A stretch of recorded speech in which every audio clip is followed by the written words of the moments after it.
God Almighty, the Father, the Son, and the Holy Spirit, be with you and remain with you now and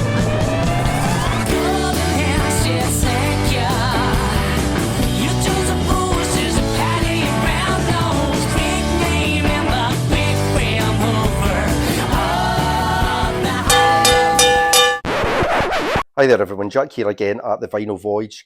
Now today's video is in direct response to Alan the Static Traveller's recent thread about this book, 1001 Albums to Listen to Before You Die. Now you know these type of books. They're books that are full of albums that have been canonised by rock critics, that are adored by fans. It's your Beatles, Sgt. Pepper, Exile on Main Street with the Stones, OK Computer, Radiohead, Nevermind, all these type of albums. And brilliant, these albums are amazing and they are rightly lauded as fantastic albums. You know, I really love these type of books. I don't have the one that Alan speaks about. I've got this one, 1000 Recordings to Hear Before You Die. I feel slightly shortchanged because I miss out on an album. I only get 1000.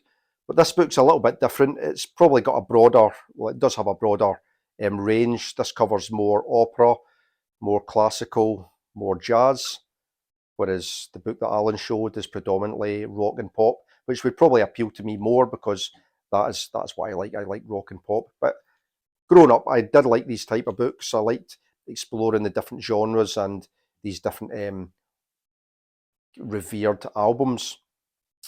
Now, like I said, it's mainly the classics from the 20th century. You get some newer stuff thrown in there as well, and you get some kind of cult albums as well that have bubbled their way up into the mainstream.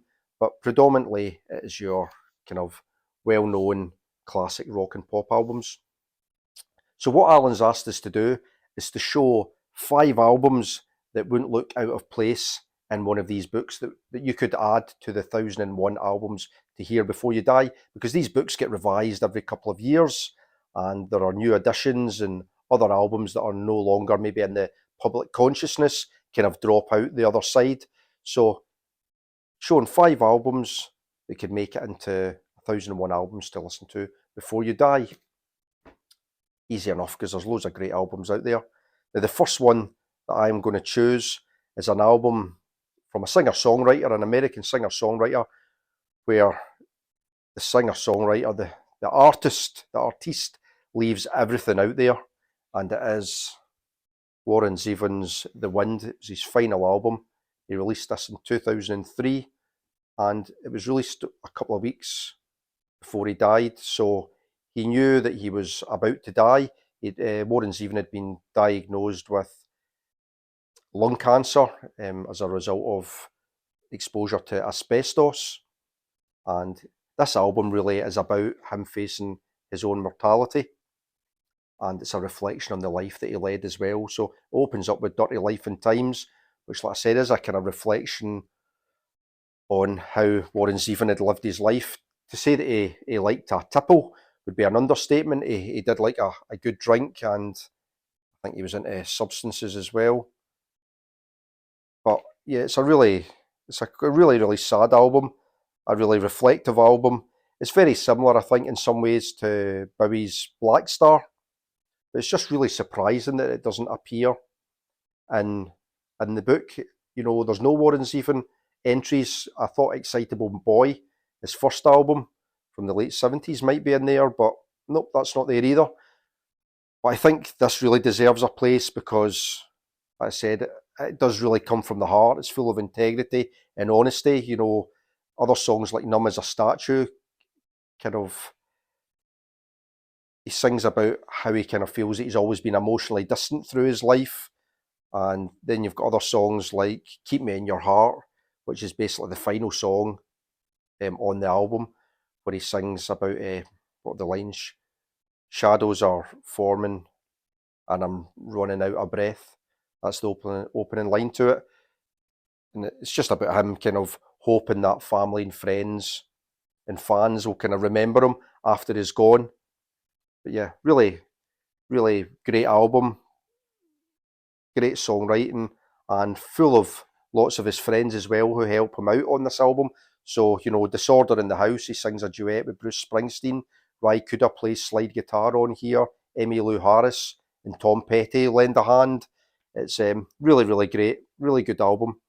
So that would be my number one, Warren Zevon and The Wind. So while Warren Zevon's The Wind was all about musical integrity and honesty, purity of lyrics, the next one I'm going to show you is all about uniqueness, because nobody sounds like this band. They're a fabulous hot pot of different influences. They're out of Liverpool. I've shown this album recently, probably a few times. It's Clinic with their debut album from 2000. It's called Internal Wrangler. And like I said, they're a fantastic mix of neo-psychedelia, garage rock. You can hear krautrock in there. You can hear some dub in there, dream pop. And they mix it all up. There's such you know, even within one album, they just change their sound so many times. And while, you know, you can hear the Velvet Underground and different influences in there, they've created something wholly new. And I suppose they've kind of became a bit of a cult band. But like I said, some cult bands seem to bubble up over the years, and they end up in books like 1001 Albums to Hear Before You Die. But yeah, this is full of great songs. Voodoo Wop, The Return of Evil Bill. Distortion's probably the highlight of the album. It's got a real kind of Velvet Underground feel to it. I'll just show you that in it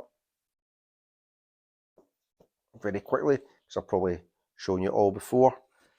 But yeah, for me, this is the kind of thing that I would like to see on or in 1001 Albums Before You Die, because like we've said before, a lot of the albums, even as a young music fan, you know the majority of these big names. So it's nice to have some maybe buried or unknown treasures to look into as well. And I think Clinic perfectly fit the bill there. So while I was surprised that Warren Zevon never had an entry into the book, I was even more surprised that this album doesn't appear. This is Neutral Milk Hotels in the Aeroplane Over the Sea. I actually had to check the internet 2 or 3 times to make sure that it wasn't in the book, because not only was this the breakout album for this kind of underground indie band, but it was also the breakout album for the whole scene that they were a part of. They were part of the Elephant Six collective, and as a result of this album kind of going mainstream, bands like Apples in Stereo, Essex Green, and Olivia Tremor Control all had greater mainstream success because this kind of broke out. But what a fantastic album this is. This came out at the end of the 90s. I think it was 98. And it's just an absolutely amazing kind of indie, neo-psych, experimental folk album. If you don't know Neutral Milk Hotel, they were led by Jeff Mangum. And he has like a whole host of his Elephant Six compadres playing on this album alongside him, playing a whole host of kind of crazy instruments. We've got the flugelhorn, the saxophone, the Uillean pipes, the Zanzareth, I can't even read that, Zanziathophone, you got fuzz bass, air organ, the singing saw, the bowed banjo, the accordion, whatever really could make noise. Neutral Milk Hotel got it in the studio and kind of weaved it into this amazing tapestry of sound. So yeah, I find it mind blowing that this album is not in the book as much as anything, because it has become a mainstream album. It's kind of seen as a mainstream cult album, I suppose. So yeah, surprising, fantastic album art as well. But if you don't know this album, give it a stream, give it a listen. If you like something a bit different, I'm sure you would like it. I absolutely love it.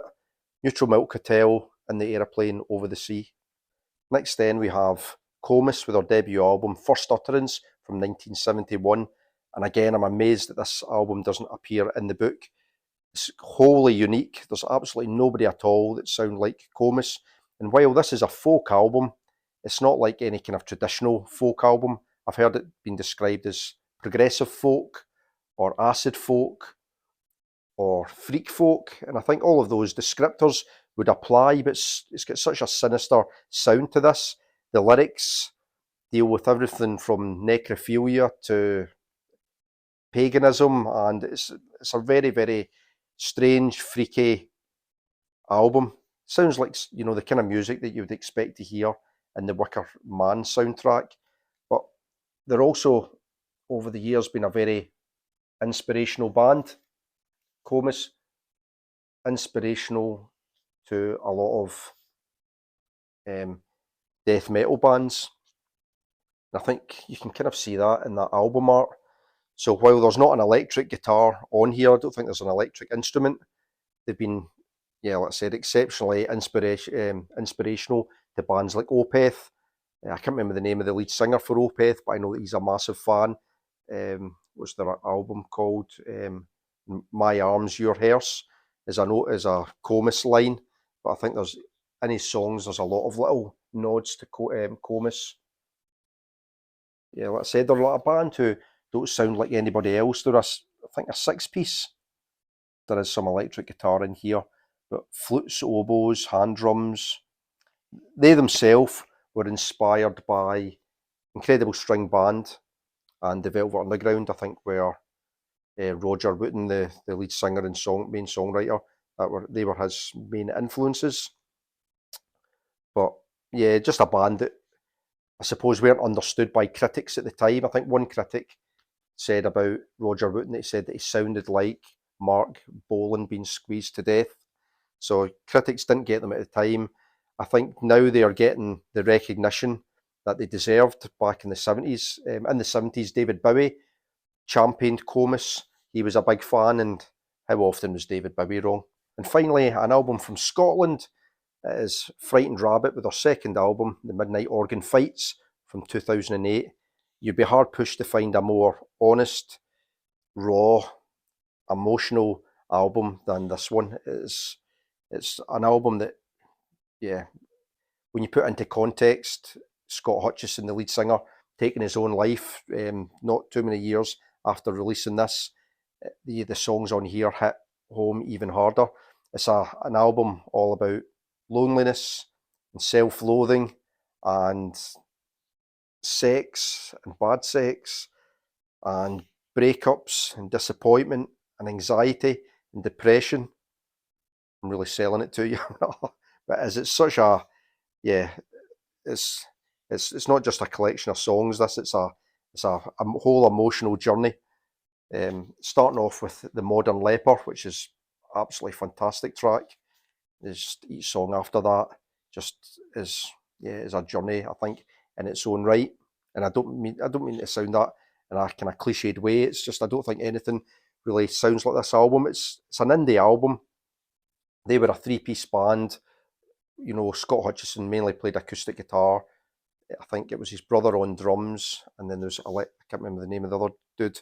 He played electric guitar, and yeah, just created, you know, 1 minute a really, really intimate sound, and it could be quiet and contemplative, and then it would be really loud and anthemic. That kind of quiet, loud contrast that the Pixies did so well in their songs. But yeah, you know, think of a song like Floating in the Forth, where Scott Hutchison eventually did throw himself into the Forth River and he took his own life. It's at times not an easy listen, but it can be a rewarding listen as well. Yeah, really highly recommend it. Not a cheery album, but in terms of musical integrity and honesty, you can't get much more honest than this. So there we go. That was my entry into the 5 albums that would, should, maybe could one day appear in the 1001 albums to listen to before you die book. I think all of those would fit in there seamlessly. They're all albums that I love. Like I've said, I've shown them a few times already. But yeah, what a great thread. Really enjoyed that. Thank you very much to Alan for thinking of that one. I've really enjoyed the other responses that I've watched as well. It's been really, really good fun. I hope you enjoyed it too. And until the next time then, see you later. Bye for now.